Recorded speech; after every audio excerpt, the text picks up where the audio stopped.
hér þurfum við að leysa dæmi, eða heilda með liðun eða liða í stofnbrot. Og fyrsta skrefið er að þátta nefnarann og við höfum nokkrar aðferðir til þess. Það er hægt að þátta bara með ágiskun og síðan er alltaf hægt að nota einbuna, hún virkar alltaf. Við erum ekki að fara að heilda strax, við ætlum bara að liða í stofnbrot og finna A og B.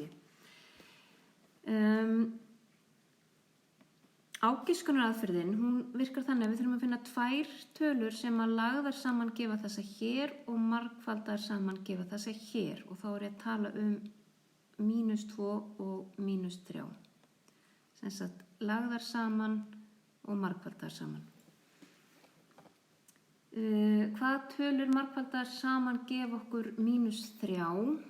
Jú, það myndi vera 1 sinni -3 annars vegar og hins vegar -1 sinnum 3.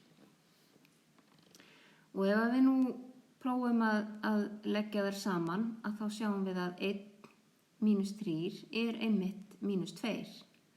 Þannig að það passar. Hérna aftur á móti -1 + 3 myndi vera 2, svo það passar ekki. Og hér erum við búin að í rauninni finna lausnina. Við erum búin að þátta nefnarann með svokallari ágiskunaraðferð. Það er að segja 1 - 3 er -2 og 1 sinnum -3 er -3. Og þetta, ef þið margfaldið upp á þessum svigum, þá fáið þið ef þið margfaldið þessa tvo saman, þá fáið þið þetta hér. Síðan er það einban og þegar ég kannast við þessa aðferð, við höfum þar sem A, B og C eru stuðlarnir. A er stuðullinn við x í öðru, þannig að hér myndi A vera 1, B er stuðullinn við x, þannig að hér er B -2 og C er síðan fasti eða tala, þannig að C er -3.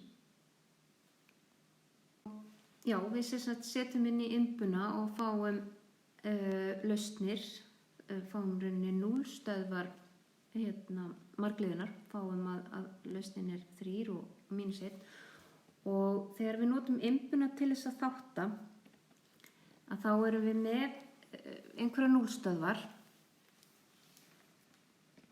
2 lausnir yfirleitt, stundum eina og stundum enga, en ef það er engin lausn þá er ekki hægt að þátta til dæmis. En í þáttun að þá notum við 0 stöðvarnar með öfugu formerki. Og þess vegna, í okkar tilviki, þar sem einban gefur 3 og -1, þá þáttum við og setjum við -3 og +1. Þannig að formerkin eru öfug í þáttun. Nú, einban virkar alltaf, það þarf bara að muna að formerkin eru öfug. Hér var einfalt að nota ágiskun en ef þið eru ekki viss með þá aðferð, þá bara notið einbuna og munið að formerkin eru öfug inn í svigunum. Og það sjálfsögðu skiptir engu máli í hvaða röð svigarnir eru. Þetta hefði alveg eins mátt vera x -3, x +1. En nú erum við þá búin að þátta nefnarann og næsta skref er að liða í stofnbrot. Við viljum sýna að finna samnefnarann með því að margfalda í gegnum þessa jöfnu og þeir eru vonandi búin að horfa á kennslumyndbandið og önnur sýnidæmi sem komu undan. En það sem við gerum í rauninni til þess að gera samnefnd 2 brot, að þá margfalda myndi ég lengja þetta með x +1 og ég myndi lengja þetta með x -3 og ég veit síðan áðan að x +1 sinnum x -3 er margliðan okkar. Þannig að núna er þetta hérna jafnt og þetta og þetta. Þannig að við getum, tæknilega séð getum við hent þessu skrefi út og skrifa bara strax teljaran að 2x + 2 er a sinnum annar svíinn hérna og það skiptir í rauninni ekki máli hvor svíinn það er því að það eina sem gerist er að A og B víxlast og svo pluss B sinnum hins svíinn. Ok, þá erum við búin að liða í stofnbrot og næst ætlum við að finna A og B. Fyrsta skrefið er þá að margfalda inn í sveigana. Fáum ax minus 3a og svo pluss bx pluss b. Og síðan drögum við saman liðina sem að innihalda x. Í rauninni bara er ég hérna skrifað upp í annarri röð. Þannig að hér er til dæmis ax pluss bx og hér er bara einhverja tölur, minus 3a pluss b. Og tvisvar sinnum x ætti þá að vera sama eins og ax pluss bx og það er auðvelt, ef við tökum x út fyrir sviga, það er eiginlega ennþá betra. Og þá sjáum við að hér er x margfaldað með 2 og hér er x margfaldað með a pluss b. Þannig að a pluss b hlýtur þá að vera jafnt og 2. Hins vegar sjáum við að þetta er einhver tala hérna og svo erum við með einhverju tölu hér. Og þá sjáum við að minus 3a pluss b ætti að vera jafnt og 2. Þetta er ekki sami tvisturinn, þetta er annars vegar þessi græni og hins vegar sá sem er í gula hringnum. Og síðan þarf að nota bara,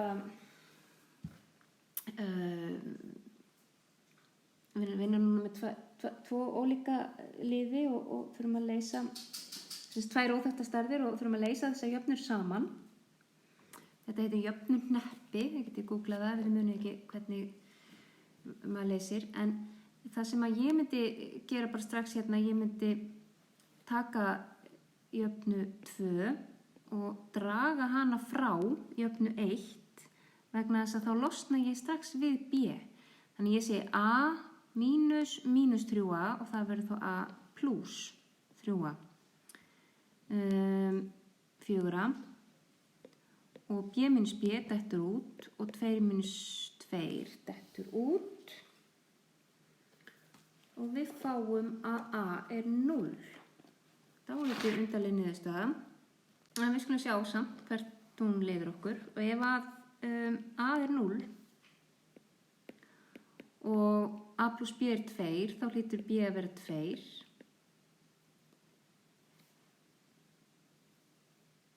Við erum búin að finna núna a og b. Ef a er 0 og b er 2, hvað erum við þá með hérna sjá. Hér vorum við með þetta. Ég var búin að krota yfir með grænu en þetta var sem sagt a á móti x pluss 1 pluss b á móti x mínus 3. Það átti að vera jafnt og upprunalega stærðin okkar. Nú ef a er 0 og b er 2 að þá dettur þessi liður hérna út, þessi fyrri. Og eftir stendur bara 2 á móti x mínus 3. Og það er rétta svarið. Þetta getur alveg gerst að önnur hvor stærðin verði 0 eða einhver flókin tala, eitthvað brot eða eitthvað annað. En ég vona að þetta eitthvað hjálpi af stað og hérna það er ýmislegt sem þarf að huga að. Það eru fleiri en ein aðferð til þess að þátta. Það er ágiskun og það er imban þegar þetta er annars stigs margliður. Og mér langar nú bara að benda ykkur á, sko, þið getið notað alls konar forrit á netinu til að hjálpa ykkur líka að þátta. Og síðan þarf að liða í stofnbrotið og það gerir maður bara með því að margfalda A með öðrum þættinum og B með hinum.